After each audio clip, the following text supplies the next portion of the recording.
Depois do encontro com Joe Biden na Casa Branca, Lula prepara-se para encontrar Xi Jinping, maior parceiro comercial do Brasil e grande sócio no projeto BRICS. O voto do Brasil contra a Rússia na ONU despertou preocupações, inclusive dentro do petismo, pois todos os outros membros dos BRICS se abstiveram e a China apresentou uma proposta de paz do conflito da Ucrânia. Isso porque estão depositadas exatamente na China e nos BRICS as grandes esperanças do Brasil receber investimentos para retomar a industrialização da sua economia, que agora é marcada por uma pauta de exportação de produtos primários. Aliás, desde 1980, o Brasil transita pela desindustrialização, ao passo que o seu maior parceiro asiático caminha como líder na economia mundial. Até que ponto o alinhamento do Brasil com a agenda Biden e com a OCDE poderá causar dificuldades para o Brasil aproveitar plenamente o potencial de cooperação com a China e com os BRICS? Isso só saberemos após a próxima viagem de Lula a Pequim. Latitude Brasil está começando. Alô, amigos e amigas do programa Latitude Brasil por Telesur. Uma grande honra, uma grande satisfação esse nosso novo encontro para falar de temas cruciais, desafiadores do gigante do Sul, como é chamado o Brasil, em toda a América Latina, na América do Sul. Hoje o nosso tema é exatamente depois da visita de Lula aos Estados Unidos, das longas conversações com Biden, abre-se um novo ciclo de grandes e fortíssimas interrogações, porque Lula prepara-se agora em março para uma viagem à China para encontrar-se com o presidente chinês Xi Jinping. E como isso enseja uma discussão que é praticamente divisora de águas no mundo moderno, no mundo que sai de uma dominação do unilateralismo e passa para uma possibilidade real, concreta de construção do multilateralismo, que é o que nos interessa aos povos do Sul, ao Brasil em particular.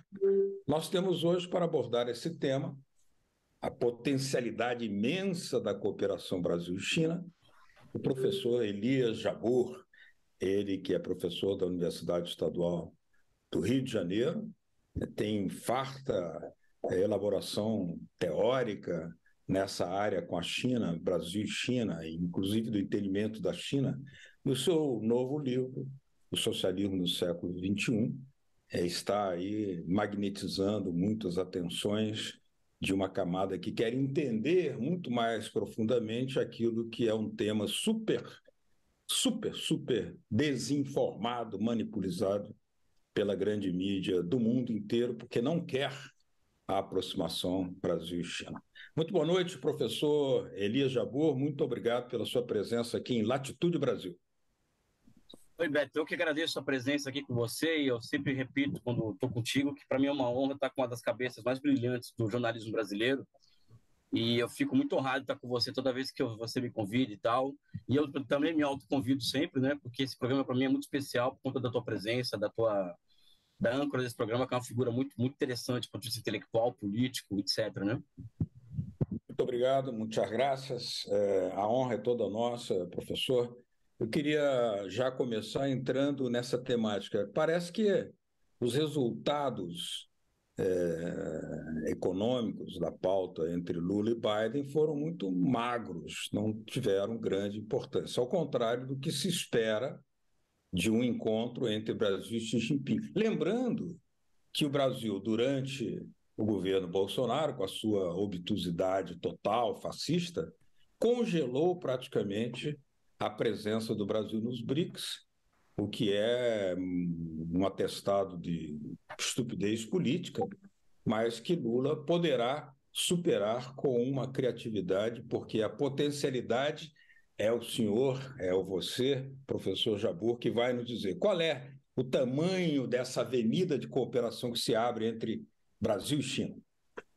Sabe o que eu estava pensando nessa pergunta? Porque eu acho que esse grau de cooperação Brasil-China vai muito além dos interesses nacionais brasileiros, dos interesses nacionais chineses, ou seja, é evidente que nós vamos discutir mais adiante, né? Isso pode ser o principal, mas acredito que o mundo, por exemplo, as transformações que o mundo demanda, no sentido do que você chama de multilateralismo, esse tipo de mudança demanda uma maior integração, veja bem, uma maior integração política, econômica, comercial e de investimentos dos países do sul global e a China.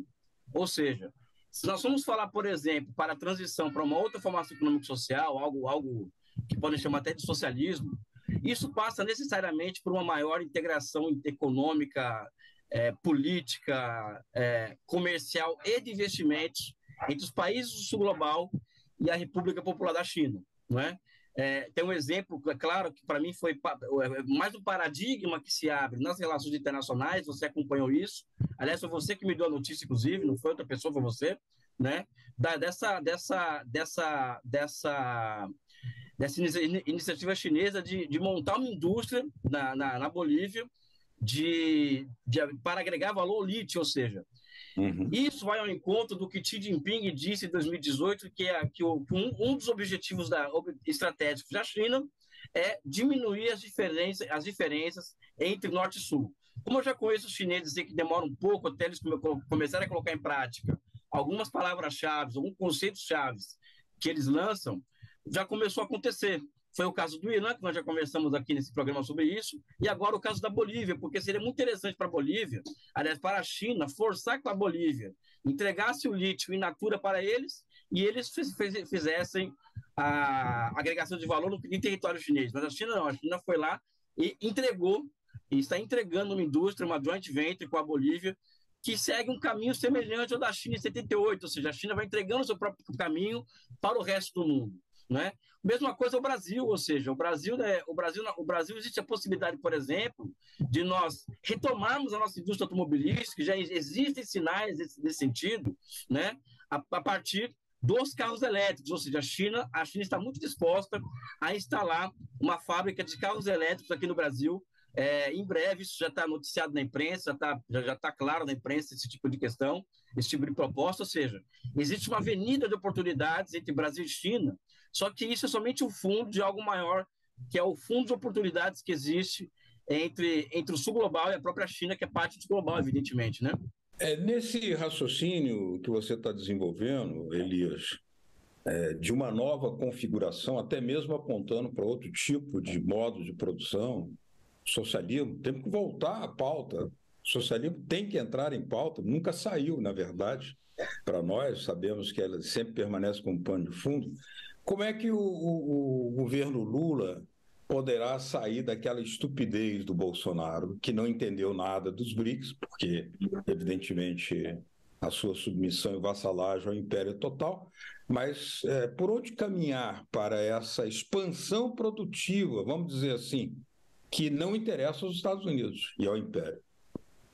Isso é ciência e arte, né? Porque, por exemplo, nós nunca podemos menosprezar uma coisa chamada correlação de forças, né? Ou seja, então os americanos, por exemplo, eles ainda dominam a América Latina de uma série de formas, ou seja, por exemplo, aqui no Brasil, ou em qualquer lugar da América Latina, né? O pensamento médio das pessoas é pró-americano e anti-chinês, sabe?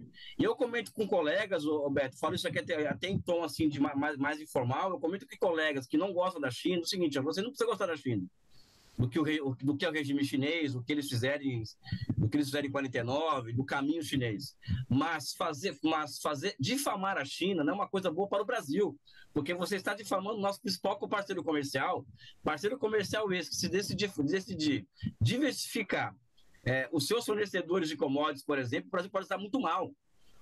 Né? Ou seja, a difamação da China no Brasil, que é também uma construção bolsonarista muito forte, faz mal ao Brasil. E você vê professores universitários, com doutorado, essa coisa toda, né, fazendo esse discurso anti-chinês, usando os argumentos os piores possíveis.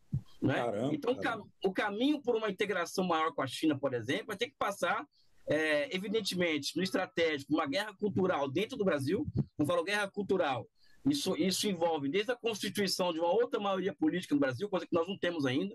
A Frente Ampla foi necessária para poder eleger o Lula, só que a Frente Ampla tem de tudo dentro dela, né?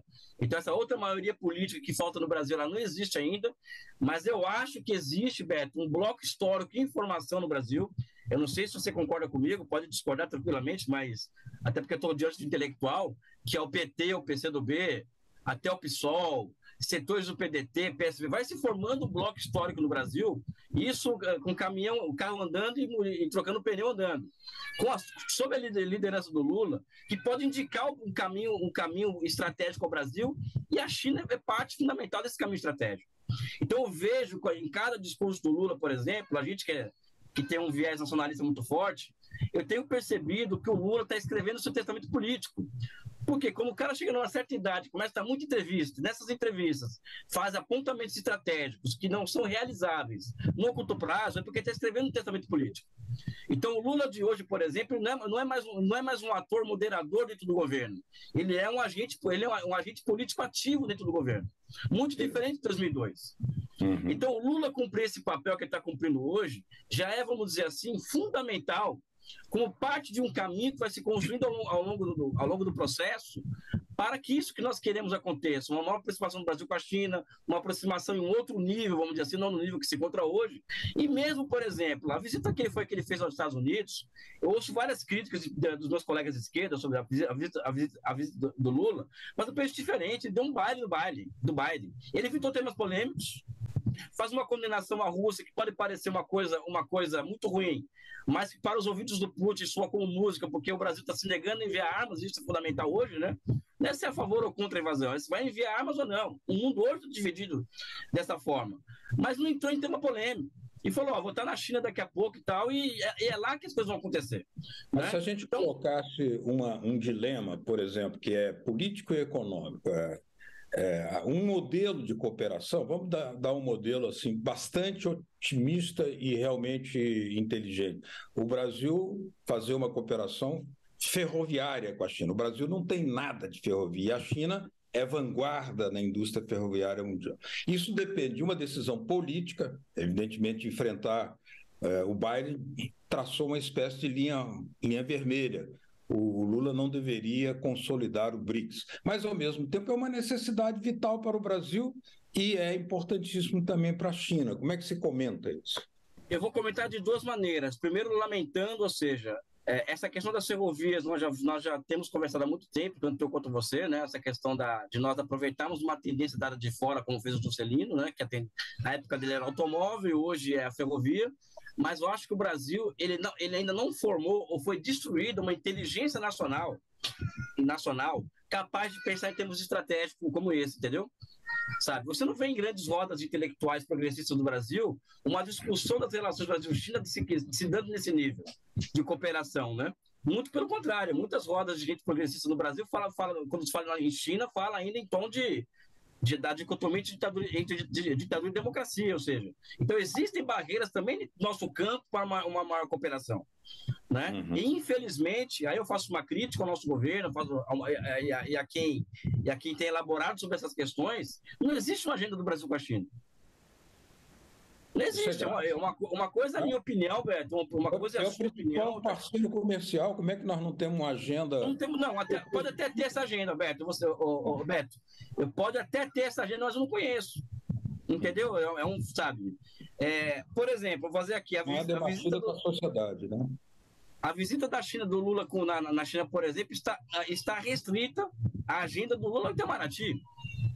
Entendeu? Sabe? Ou seja, eu acho que as relações do Brasil com a China são demasiado estratégicas para ser monopolizadas por uma única instituição. Não quero terceirizar o Itamaraty, muito pelo contrário, Itamaraty é glorioso. Mas eu acredito que você tem que ter uma força-tarefa envolvendo todos os ministérios, envolvendo intelectuais, envolvendo artistas, envolvendo uma série de atores políticos e sociais para a construção dessa agenda com a China. Ou seja, eu estou colocando essa agenda em um patamar, por exemplo, altíssimo, porque é de lá que vai sair as soluções a muitos dilemas nossos. Só que eu não estou enxergando isso. Eu falo isso com dor no coração, sabe? Eu acho que o Lula ele acerta muito pelo tino político dele, ou seja, é capaz que ele chegue nas ferrovias por equívoco e não por acerto, ou seja, como o Brasil sempre fez, né? A gente acerta por equívoco o Brasil, né? É capaz de nós acertarmos com a China por equívoco novamente, mas eu ainda estou assim esperando uma agenda, né? Eu, por exemplo, nunca fui procurado, nunca fui tratar desse assunto, também não busco isso, mas falta uma agenda, entendeu? Falta uma agenda que eu acho, que acredito que vai acontecer como aconteceu no nosso processo de desenvolvimento, ou seja, vai acertando, tentando, acertando, errando, acertando, até você ver você ter a sétima economia do mundo, não é? Não foi nada planejado aquele processo do Brasil-China. Né? Eu falo isso com dor no coração, não falo isso com orgulho, não, entendeu? Porque hoje é fundamental aprofundarmos as relações com a China, sim, em todos os sentidos, né? Mas, mesmo no nosso campo político, existe muito. Muito interessante essa reflexão. Nós vamos aprofundá-la no segundo bloco, aqui no programa Latitude Brasil, que hoje entrevista o professor Elias Jabbour, professor da Universidade Estadual do Rio de Janeiro, UERJ, autor do livro O Socialismo do Século XXI. Já voltamos com Latitude Brasil.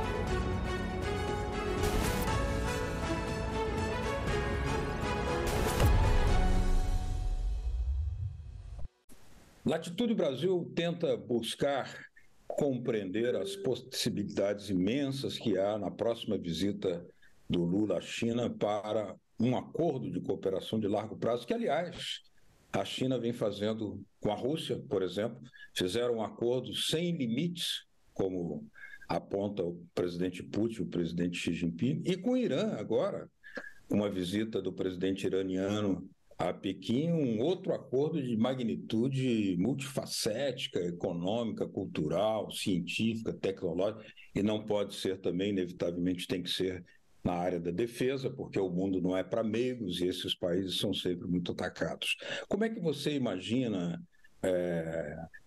Elias Jabbour, comparando com isso, assim, os acordos que a China, no âmbito dos BRICS, tem feito com o Irã, com a Rússia com a Índia, com o Irã, como é que o Brasil não pode entrar também em alto nível nessa esfera de cooperação? Você está falando de países que têm projetos nacionais de desenvolvimento, né? Ou seja, no Irã você tem os moderados, os conservadores, na Índia você tem os dois partidos lá, a Rússia e tal, mas no fundamental todos concordam com o fundamental, tem projetos nacionais. Sim. O Brasil é um país peculiar, o Brasil teve um processo de construção nacional interrompida, e fruto dessa construção nacional interrompida, ou destruída mesmo, foi-se toda a nossa capacidade de pensar estrategicamente o país. Isso é o que me preocupa de verdade. Então, por exemplo, existe uma questão que é puramente conceitual, mas que muda toda a lógica da conversa. O Lula falou o seguinte: o Brasil está de volta ao mundo. Eu fico pensando, o que significa essa volta ao mundo mesmo? Né? O que significa isso mesmo? Eu acho que o Brasil tem que aproveitar esse momento que o mundo passa hoje, que é altamente propício aos nossos interesses nacionais, para precificar nossa volta ao mundo. E qual que é o preço dessa volta ao mundo, dessa volta ao mundo ao Brasil? A reindustrialização brasileira. Eu acho que isso deveria ser o preço, ou aquele conceito-chave que tem que estar na cabeça de todo o quadro do Estado brasileiro, ao conversar com o chinês, ao conversar com o indiano, ao conversar com o russo, ao conversar com o norte-americano, entendeu? Com o estadunidense. E eu acho que falta isso, Beto. Eu acho que falta isso, né? Sabe?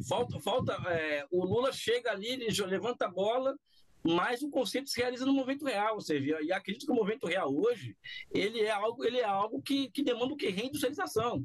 E não dá para contar, na minha opinião particular, com forças internas para isso. O BNDES ainda vai ser reconstituído, vai ter que cair o teto de gastos, tem essa questão do Banco Central independente que está atrasando muito o governo brasileiro, ou seja, vamos ter que esperar de fora alguma coisa. E o momento é esse.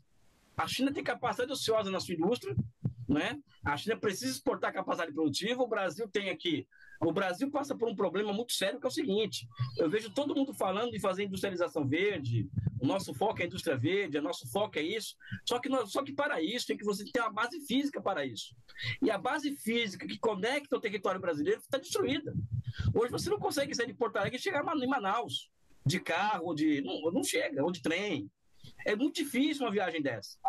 Então, o Brasil tem que passar por um processo de reconstrução das suas bases físicas, que sem elas não tem nem como começar a falar em reindustrialização. Olha como o buraco é muito mais embaixo.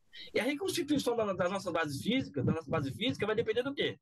Dessa capacidade nossa de convencer os chineses e fazer um grande acordo entre o Brasil e China, envolvendo a troca de tecnologia e investimento por commodities. Agora, existe uma plasticidade institucional para esse tipo de acordo que nós vamos ter que se debruçar sobre ela, que é, inclusive, a minha pauta com o presidente do BNDES, Aloysio Mercadante, que eu vou tratar com ele sobre isso em dia 27, né?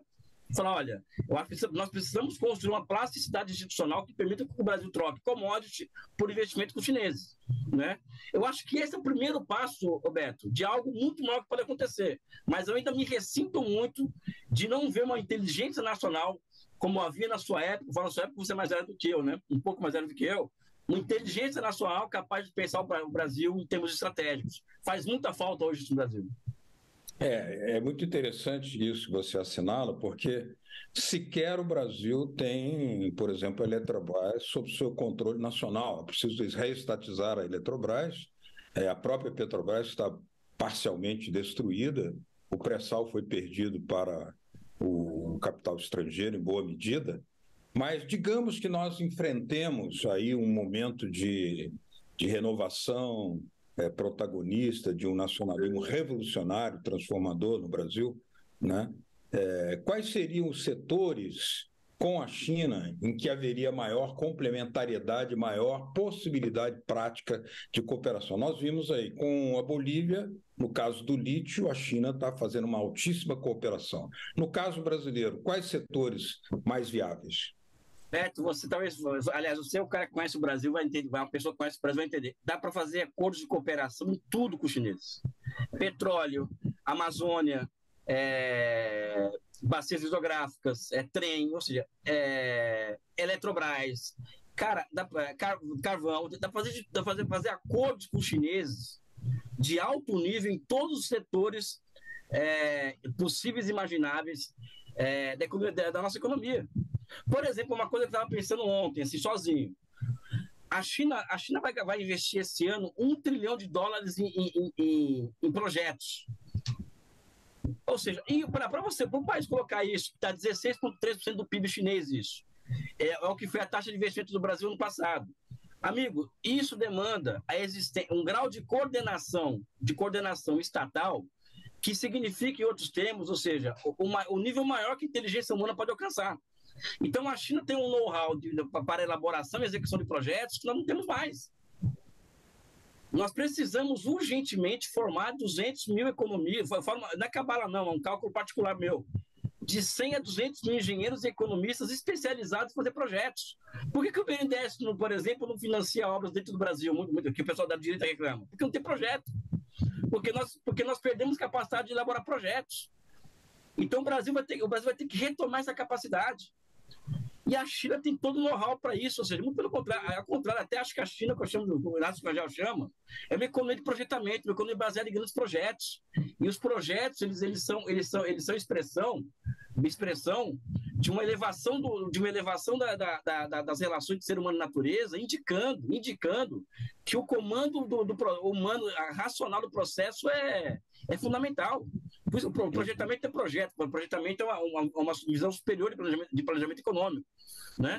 Então, acho que existe... Beto, fico até amanhã falando aqui se deixar, cara.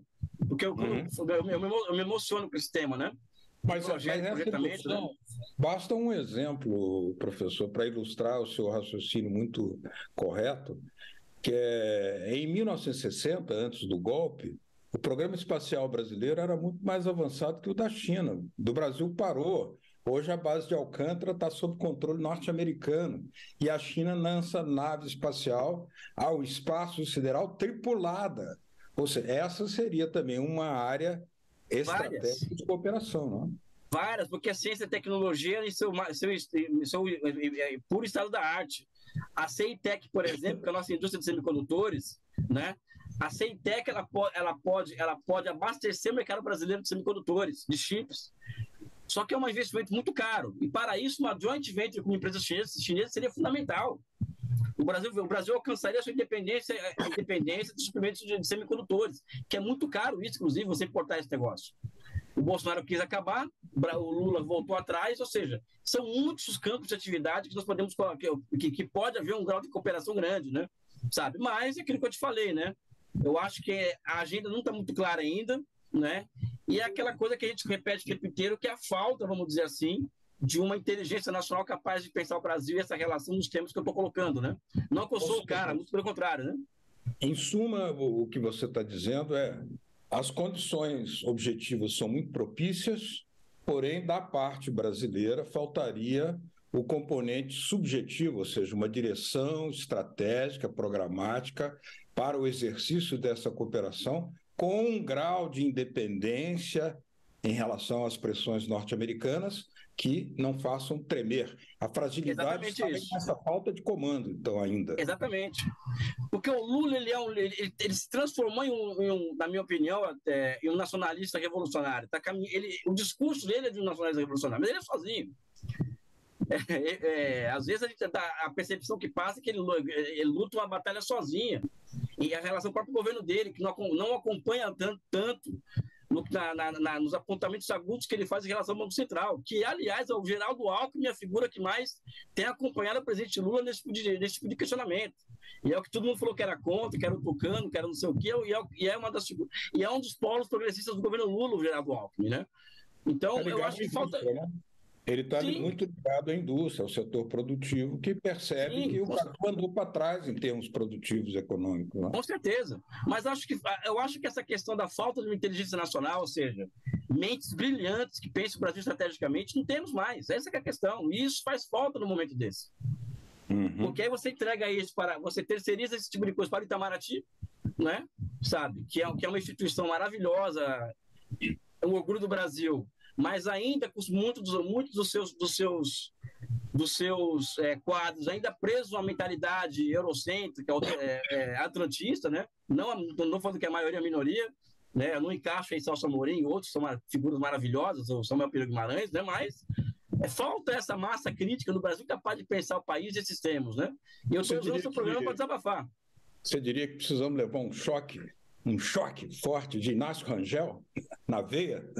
Não, eu acho que nem precisa chegar tanto, porque o Inácio Rangel é uma coisa tão avançada que eu nem contaria com isso. Sabe? Eu acho que um choque forte de Getúlio, mesmo de Lula mesmo de Lula, precisa de um choque nacional. Olha, pessoal, o mundo ele anda tão complicado, ou seja, os estados nacionais eles estão cada vez mais apetrechados para defender seus interesses, e se nós não elaborarmos o que nós queremos para o nosso futuro, pode ser o Lula, o PT, pode ser quem for, que nós não vamos chegar lá. E para isso você faz reunindo pessoas que pensam esse país, né? Isso que me agonia enquanto patriota, que me agonia enquanto brasileiro, é você perceber a falta dessa reunião de pessoas em torno da construção de um pensamento nacional e mais, de uma ideologia que nos signifique e nos que signifique para dentro e para fora. Né? Ou seja, enfim, eu estou aqui para desabafar no seu programa hoje, viu, amigo? A falta de um comando, a falta de uma direção. Está muito claro, está muito claro. Mas é uma grande contribuição para esse processo de cooperação que esperemos tenha um toque da audácia que o presidente Lula possa incorporar e levar adiante. Ficamos por aqui por hoje, professor Elias Jabbour. Queria agradecer muito sua presença em Latitude Brasil e estaremos sempre de portas abertas. Eu peço até desculpas, porque não é toda hora que a gente se encontra, Beto, e inevitavelmente eu me emociono quando eu me encontro com você, por causa das questões que você levanta, né? E porque todos nós andamos agoniados, né? Ou seja, o mundo está andando, a gente está, né? Mas obrigado pelo espaço, por esse espaço de opinião, esse espaço de altíssimo nível, né? Um forte abraço, um beijo no teu coração de quem está assistindo nosso programa. Muito obrigado mesmo. Elias Jabbour, autor do livro Socialismo do Século XXI. A vocês que nos acompanharam, obrigadíssimo pela atenção. Estaremos aqui novamente no próxima quarta-feira com um novo Latitude Brasil. Aquele abraço. Tchau.